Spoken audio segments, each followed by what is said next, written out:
নমস্কাৰ এই মুহূৰ্তত আহি পৰিছে ৰাতিপুৱাৰ কেইবাটাও গুৰুত্বপূৰ্ণ খবৰ আজি হৈছে 10 আগষ্ট মুছলমান নহলে অসম হৈ পৰিব অচল কেইবাটাও গুৰুত্বপূৰ্ণ খবৰ প্ৰকাশ পাইছে আজিৰ দিনটোতে লগতে অসমৰ মুখ্যমন্ত্ৰী ডক্টৰ হিমন্ত বিশ্ব শৰ্মাই হুংকাৰ প্ৰদান কৰিছে মুখ্যমন্ত্ৰী ডক্টৰ হিমন্ত বিশ্ব শৰ্মাৰ বিস্ফোৰক মন্তব্য উচ্চত হবে মোক ভয় খুৱাই লাভ নাই মই মাৰ গাখীৰ খাই ডাঙৰ হৈছো বুলি মন্তব্য কৰিছে অসমৰ মুখ্যমন্ত্ৰী ডক্টৰ হিমন্ত বিশ্ব শৰ্মাই আজিৰ দিনটোত মুখ্যমন্ত্ৰী ডক্টৰ হিমন্ত বিশ্ব শৰ্মাই বৃহৎ মন্তব্য কৰিছে লগতে পুনৰ হৰফ হৈ পৰিছে ৰাহুল গান্ধী নিৰ্বাচন আয়োগৰ পৰা বিচাৰিছে 5টাকৈ প্ৰশ্ন আৰু কি 5টা প্ৰশ্ন উত্থাপিত কৰিছে ৰাহুল গান্ধীয়ে কেৱল এয়াই নহয় অসমত হ'ব ভোটাৰ তালিকাৰ বিশেষ সংশোধন প্ৰতিখন জিলাৰ মুখ্য নিৰ্বাচনী বিষয়লৈ নিৰ্দেশনা জাৰি কৰা হৈছে লগতে কেইবাটাও ৰাজনৈতিক খবৰৰ লগতে অৰাজনৈতিক খবৰ যুগত কৰা হৈছে আজিৰ দিনটোত গোটেই অসম তথা ভাৰতৰ বিভিন্ন প্ৰান্তৰ পৰা যুগত হৈছে কেইবাটাও ডাঙৰ খবৰ এনেবোৰ খবৰ নিতৌ পাই থাকিবলৈ চেনেলটি সাবস্ক্ৰাইব কৰি ভিডিঅ'টো এটা লাইক কৰিবলৈ নাপাহৰিব আজিৰ আমাৰ প্ৰথম দশবে গুৰুত্বপূৰ্ণ খবৰ হৈছে অসমবাসীৰ বাবে এটা ডাঙৰ খবৰ অসমৰ মুখ্যমন্ত্ৰী ডক্টৰ হিমন্ত বিশ্ব শৰ্মাৰ বৃহৎ মন্তব্য উচ্চত হবে মোক ভয় খুৱাই লাভ নাই অসমৰ মুখ্যমন্ত্ৰী ডক্টৰ হিমন্ত বিশ্ব শৰ্মাই সংবাদমেল যোগে কেইবাটাও গুৰুত্বপূৰ্ণ মন্তব্য কৰিছে মই মাৰ গাখীৰ খাই ডাঙৰ হৈছো বুলি মন্তব্য কৰিছে মুখ্যমন্ত্ৰী ডক্টৰ হিমন্ত বিশ্ব শৰ্মাই এই ধৰণৰ কথা ক'লে হিমন্ত বিশ্ব শৰ্মা ভয় খাব বুলি ভবাটো ভুল হ'ব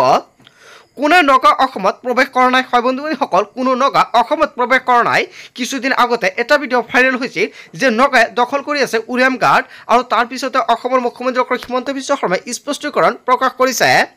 নাগালেণ্ডৰ মুখ্যমন্ত্ৰীয়ে উচ্ছেদক সমৰ্থন কৰিছেহে নাগালেণ্ডৰ মুখ্যমন্ত্ৰীৰ সহযোগিতা অবিহনে উৰিয়াম গাৰ্ডৰ উচ্ছেদ সফল নহ'লেহেঁতেন আজিৰ পৰা উৰিয়াম গাঁতত আৰম্ভ হৈছে গছ ৰোপণৰ প্ৰক্ৰিয়া উচ্চত হবে মোক ভয় খুৱাই লাভ নাই মই মাৰ গাখীৰ খাই ডাঙৰ হৈছো বুলি মন্তব্য কৰিছে মুখ্যমন্ত্ৰী ডক্টৰ হিমন্ত বিশ্ব শৰ্মাই এই ধৰণৰ কথা ক'লে হিমন্ত বিশ্ব শৰ্মাই ভয় খাব বুলি ভবাটো ভুল হ'ব কোনো নগা অসমত প্ৰৱেশ কৰা নাই হয় বন্ধুসকল অসমৰ মুখ্যমন্ত্ৰী ডক্টৰ হিমন্ত বিশ্ব শৰ্মাই অৱশেষত ডাঙৰ মন্তব্য কৰিছে আজিৰ ভিডিঅ'টো সকলোৱে বেছিকৈ শ্বেয়াৰ কৰি দিব আৰু ভিডিঅ'টি ভাল লাগিলে এটা লাইক কৰি দিব চেনেলটি তলৰ পৰা সাবস্ক্ৰাইব কৰি ৰাখিব কিয়নো এনেকুৱা ভিডিঅ' প্ৰতিদিন পাই থাকিব তাৰ পিছত অসমবাসী ৰাজুক জনাইছো আমাৰ পৰৱৰ্তী খুবেই গুৰুত্বপূৰ্ণ খবৰ লগতে ডাঙৰ খবৰ সলনি হ'ব নগাঁৱৰ টাকাপট্টিৰ নাম হয় বন্ধুসকল মুখ্যমন্ত্ৰী ডক্টৰ হিমন্ত বিশ্ব শৰ্মাই ডাঙৰ মন্তব্য কৰিছে নগৰ জিলা আয়ুক্তক নিৰ্দেশনা মুখ্যমন্ত্ৰী ডক্টৰ হিমন্ত বিশ্ব শৰ্মাৰ নগৰ ডাকাপট্টিৰ পৰিৱৰ্তে দিয়া হ'ব এটা অসমীয়া নাম শেহতীয়াকৈ ডাকাপট্টিৰ সংঘটিত হৈছিল অপ্ৰীতিকৰ ঘটনা মুখ্যমন্ত্ৰী ডক্টৰ হিমন্ত বিশ্ব শৰ্মাই বিষয়টোক লৈ প্ৰকাশ কৰে প্ৰতিক্ৰিয়া সলনি হ'ব নগৰ ডাকাপট্টিৰ নাম তাৰ পিছত অসমবাসী ৰাজুক জনাইছো আমাৰ পৰৱৰ্তী খুবেই গুৰুত্বপূৰ্ণ খবৰ লগতে ডাঙৰ খবৰ গৌৰৱ গগৈয়ে মিয়াক অসমীয়া আখ্যা দিয়াৰ পিছতে মুখ্যমন্ত্ৰী ডক্টৰ হিমন্ত বিশ্ব শৰ্মাই প্ৰতিক্ৰিয়া প্ৰকাশ কৰিছে হয় বন্ধুসকল গৌৰৱ গগৈয়ে ডাঙৰ মন্তব্য কৰিছিলে আৰু তাৰ পিছতে মুখ্যমন্ত্ৰী ডক্টৰ হিমন্ত বিশ্ব শৰ্মাৰ বিস্ফোৰক মন্তব্য অসমীয়াসকলক গৌৰৱ গগৈয়ে নিজৰ ঘৰতে ৰাখি থওক বুলি মন্তব্য কৰিছে মুখ্যমন্ত্ৰী ডক্টৰ হিমন্ত বিশ্ব শৰ্মাই অসমীয়াৰ কাৰণে স্থান নাই অসমত আৰু অসমীয়াৰ বাবে ক'ত ঠাই আছে বুলি মন্তব্য কৰিছে মুখ্যমন্ত্ৰীগৰাকীয়ে অসমীয়াক দিবলৈ মাটি বাৰী দিবলৈ অভাৱ হৈছে অসমীয়াকে মাটি দিবলৈ অভাৱ হৈছে এতিয়া অসমীয়াক ক'ৰ পৰা মাটি দিব বুলি মন্তব্য কৰিছে মুখ্যমন্ত্ৰী ডক্টৰ হিমন্ত বিশ্ব শৰ্মাই অসমীয়াক গৌৰৱ গগৈ আৰু ৰাহুল গান্ধীৰ ঘৰত ৰাখক মিয়াক অসমীয়া আখ্যা দিছিল গৌৰৱ গগৈয়ে আৰু গৌৰৱ গগৈয়ে বৰ অসমৰ অংশীদাৰী পাতিছিল মিয়াক আৰু তাৰ পিছতে কেইবাটাও বিস্ফোৰক মন্তব্য কৰিছে অসমৰ মুখ্যমন্ত্ৰী ডক্টৰ হিমন্ত বিশ্ব শৰ্মাই আৰু ইয়াক লৈ মুখ্যমন্ত্ৰী ডক্টৰ হিমন্ত বিশ্ব শৰ্মাৰ প্ৰতিক্ৰিয়া তাৰ পিছত অসমবাসী ৰাজুক জনাইছো আমাৰ পৰৱৰ্তী খুবেই গুৰুত্বপূৰ্ণ খবৰ লগতে ডাঙৰ খবৰ মুছলমান কৰ্মী য'ত আছে এসপ্তাহৰ কাৰণে কাম বন্ধ কৰি দিয়ক কেইবাটাও গুৰুত্বপূৰ্ণ আপডেট প্ৰকাশ পাইছে আজিৰ দিনটোত সমগ্ৰ অসম হৈ পৰিব অচল উজনিকে ধৰি গুৱাহাটী মহানগৰী হৈ পৰিব অচল ঈদৰ মাত্ৰ দুদিন বন্ধ সমগ্ৰ অসম হৈ পৰে জনশূন্য মুছলমান নহ'লে অসমত মানুহ নোহোৱা হৈ যাব অসমৰ অৰ্থনীতি বন্ধ হৈ যাব অসমৰ আমদানি বন্ধ হৈ যাব মুছলমান নহ'লে অসমৰ অৰ্থনীতি বন্ধ হৈ যাব ইয়াই ইউডিএফৰ প্ৰাক্তন বিধায়ক ৰছুল হকৰ ভয়ংকৰ বাক্য মুছলমান কৰ্মী য'ত আছে এসপ্তাহৰ কাৰণে কাম বন্ধ কৰি দিয়ক বুলি এটা ডাঙৰ খবৰ প্ৰকাশ পাইছে তাৰ পিছত অসমবাসী ৰাজুক জনাইছো আমাৰ পৰৱৰ্তী খুবেই গুৰুত্বপূৰ্ণ খবৰ লগতে ডাঙৰ খবৰ ৰাজ্যৰ লাখ লাখ ভোটাৰৰ বাবে ডাঙৰ খবৰ আহি পৰিছে মুছলমানক বাদ দি কোন ধৰ্মাৱলম্বীয়ে পাব ভাৰতীয় নাগৰিকত্ব অৱশেষত চৰকাৰৰ ফালৰ পৰা গুৰুত্বপূৰ্ণ সিদ্ধান্ত গ্ৰহণ কৰিছে মুছলমানক বাদ দি শিখ পাৰ্চী জৈন খ্ৰীষ্টান আৰু বৌদ্ধ ধৰ্মাৱলম্বীয়ে পাব ভাৰতীয় নাগৰিকত্ব সুপ্ৰিম কোৰ্ট আৰু ভাৰত চৰকাৰৰ নিৰ্দেশত অসমৰ ভোটাৰৰ সমস্যা হ'ব শেষ আফগানিস্তান পাকিস্তান বাংলাদেশৰ পৰা জীৱন আৰু ধৰ্ম ৰক্ষাৰ বাবে ভাৰতলৈ আহিছিল নিপ্ৰীতি লোকসকল বুলি মন্তব্য কৰিছে চৰকাৰৰ ফালৰ পৰা নিপ্ৰীতি অমুছলমান লোকসকলৰ বিৰুদ্ধে ট্ৰিবিউনেলত চলি থকা ডিপোৰ্টৰ গোচৰ প্ৰত্যাহাৰৰ বাবে জিলা আয়ুক্তলৈ নিৰ্দেশনা প্ৰকাশ কৰিছে অসমত মুছলমানৰ লগতে হিন্দু শিখ পাৰ্চী জৈন খ্ৰীষ্টান আৰু বৌদ্ধ ধৰ্মাৱলম্বীৰ মুঠ 94,477 গৰাকী ডিপোৰ্টাৰ আছে বুলি মন্তব্য কৰিছে এইসকলৰ পৰা মুছলমানক বাদ দি বাকীসকলক প্ৰদান কৰা হ'ব ভাৰতীয় নাগৰিকত্ব ৰাজ্যৰ লাখ লাখ ডিপোৰ্টাৰৰ বাবে ডাঙৰ খবৰ আহি পৰিছে হয় বন্ধু-বান্ধৱীসকল এটা বিগ ব্ৰেকিং নিউজ প্ৰকাশ পাইছে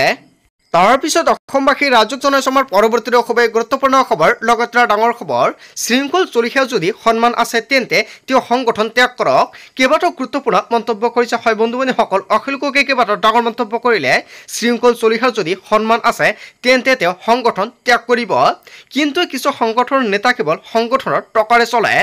মই ভাবো যে শৃংখল চলিহাই আৰু বীৰলাচি থানাত নাথাকে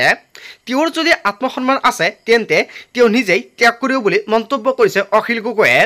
কিছুমান সংগঠনৰ নেতা কেৱল সংগঠনৰ টকাৰে চলে শৃংখল চলিহাই চিৰকালৰ কাৰণে এৰিব লাগিব বীৰলাচি থানা শিৱসাগৰৰ নাগৰিক সভা কেৱল এজন মানুহে বেয়া পাইছে চৰকাৰৰ কথামতে যিসকলে নাগৰিক সভা বাতিল কৰাৰ কথা চিন্তা কৰিছিল তেওঁলোকে বেয়া পাইছে তেওঁলোকে শিৱসাগৰত এই সংঘাত লগাবলৈ চেষ্টা কৰিছে সকলোৱে এই কথা গম পোৱাৰ পিছতে এজন ব্যক্তিৰ নাম ৰাজহুৱা কৰিছে হয় বন্ধু-বান্ধৱীসকল এটা ডাঙৰ খবৰ আহি পৰিছে যাৰ বাবে তেওঁ বাহিৰত গৈ নাগৰিক সভাত ৰাজনৈতিক সভা বুলি আখ্যা দিলে বীৰলাচি থানাই শৃংখল চলিহাৰ ক্ষেত্ৰত লোৱা সিদ্ধান্তক ধন্যবাদ জ্ঞাপন কৰিছে অখিল গগৈয়ে শৃংখল চলিহাই কিদৰে সাম্প্ৰদায়িক সংঘৰ্ষ লগাবলৈ চেষ্টা কৰিছে সেয়া সম্পূৰ্ণকৈ এটা ডাঙৰ খবৰ আহি পৰিলে ৰাজ্যত মুখ্যমন্ত্ৰী আৰু বিজেপিৰ লগ হৈ তেওঁ সংঘাত সৃষ্টি কৰিবলৈ চেষ্টা কৰিছে কেন্দ্ৰীয় সমিতিৰ বিষয়ববীয়াক যেতিয়া তেওঁ বেয়া পায় তেতিয়া বহিষ্কাৰ কৰিব লাগে নাগৰিক সভাৰ এটা বৃহৎ ফলাফল শৃংখল চলিহাক লগা হ'ল নাকি হয় বন্ধু-বান্ধৱীসকল শৃংখল চলিহাই এই কাম কৰাৰ পিছতে তেওঁৰ দলত কোনো নাৰাখে হয় বন্ধু-বান্ধৱীসকল শৃংখল চলিহাই এই কাম কৰাৰ পিছতে তেওঁক কোনো দলতে নাৰাখে বুলি মন্তব্য কৰিছে অখিল গগৈয়ে আচলতে অখিল গগৈয়ে যিটো মন্তব্য কৰিছে আপুনি কি ক'ব যদি আপোনালোকৰ কিবা মন্তব্য কৰিব লগা থাকে আপোনালোকৰ মন্তব্যটো নিশ্চয় কমেণ্ট কৰি জনাই দিব তাৰ পিছত অসমবাসী ৰাজ্যক জনাইছে আমাৰ পৰৱৰ্তী খুবেই গুৰুত্বপূৰ্ণ খবৰ লগতে ডাঙৰ খবৰ অসমত হ'ব ভোটাৰ তালিকাত বিশেষ সংশোধন হয় বন্ধু-বান্ধৱীসকল কেইবাটাও গুৰুত্বপূৰ্ণ খবৰ আহি পৰিছে ৰাজ্যৰ মুখ্য নিৰ্বাচনী বিষয়ৰ নিৰ্দেশনা জাৰি নিৰ্বাচন আয়োগে 15 পৰা 20 জনৰ ভিতৰত ঘোষণা কৰিব SIR ৰাজ্যৰ সকলো জিলাৰ নিৰ্বাচনী বিষয়লৈ CEOৰ নিৰ্দেশনা জিলাসমূহত ERO AER লগতে BLO থকাটো নিশ্চিত কৰাৰ নিৰ্দেশনা প্ৰকাশ কৰিছে নিৰ্বাচনী বিষয় নিৰ্বাচন শাখাৰ কৰ্মীক অত্যাধিক বোজা নিদিবলৈ নিৰ্দেশনা প্ৰকাশ কৰিছে ডাটা এন্ট্ৰি অপাৰেটৰকো অতিৰিক্ত বোজা নিদিবলৈ নিৰ্দেশনা BTC নিৰ্বাচনৰ প্ৰেক্ষিতত বিকল্প ব্যৱস্থা গ্ৰহণ কৰাৰ নিৰ্দেশনা অসমত হ'ব ভোটাৰ তালিকাৰ বিশেষ সংশোধন তাৰ পিছত অসমবাসী ৰাজ্যক জনাইছে আমাৰ পৰৱৰ্তী খুবেই গুৰুত্বপূৰ্ণ খবৰ লগতে ডাঙৰ খবৰ পুনৰ নিৰ্বাচন আয়োগৰ বিৰুদ্ধে সৰব হৈ পৰিছে ৰাহুল গান্ধী কংগ্ৰেছ নেতাজনে 5টাকৈ প্ৰশ্ন তুলিলে নিৰ্বাচনী আয়োগলৈ নিৰ্বাচনী আয়োগক কি প্ৰশ্ন কৰিলে ৰাহুল গান্ধীয়ে ডিজিটেল ভোটাৰ লিষ্ট কিয় দিয়া হোৱা নাই বিৰোধীক কিয় আৰু কাৰ আদেশত CCTV আৰু ভিডিঅ'ৰ প্ৰমাণপত্ৰ ধ্বংস কৰা হৈছে ভুৱা ভোটদান আৰু ভোটাৰ তালিকা প্ৰস্তুত কৰা হৈছে কিয় কেইবাটাও গুৰুত্বপূৰ্ণ প্ৰশ্ন উত্থাপিত হৈছে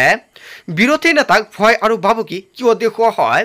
ৰাহুল গান্ধীয়ে এই 5টা প্ৰশ্নৰ উত্তৰ বিচাৰিছে নিৰ্বাচনী আয়োগৰ পৰা হয় বন্ধু-বান্ধৱীসকল পুনৰ নিৰ্বাচনী আয়োগৰ বিৰুদ্ধে সৰব হৈ পৰিছে ৰাহুল গান্ধীয়ে যিকেইটা প্ৰশ্ন উত্থাপিত কৰিছে জনতাই কি ক'ব যদি জনতাৰ কিবা মন্তব্য কৰিব লগা থাকে আপোনালোকৰ মন্তব্যটো নিশ্চয় কমেণ্ট কৰি জনাই দিব বন্ধু-বান্ধৱীসকল আজিৰ মূল ভিডিঅ'খনত আপোনালোকক এইখিনি সৰু কেইটামান ইনফৰমেশ্যন দিবলগীয়া আছিলে ভিডিঅ'টি ভাল লাগিলে লাইক কমেণ্ট শ্বেয়াৰ কৰিব সো থ্যাংক ইউ ফৰ ৱাচিং ফুল ভিডিঅ'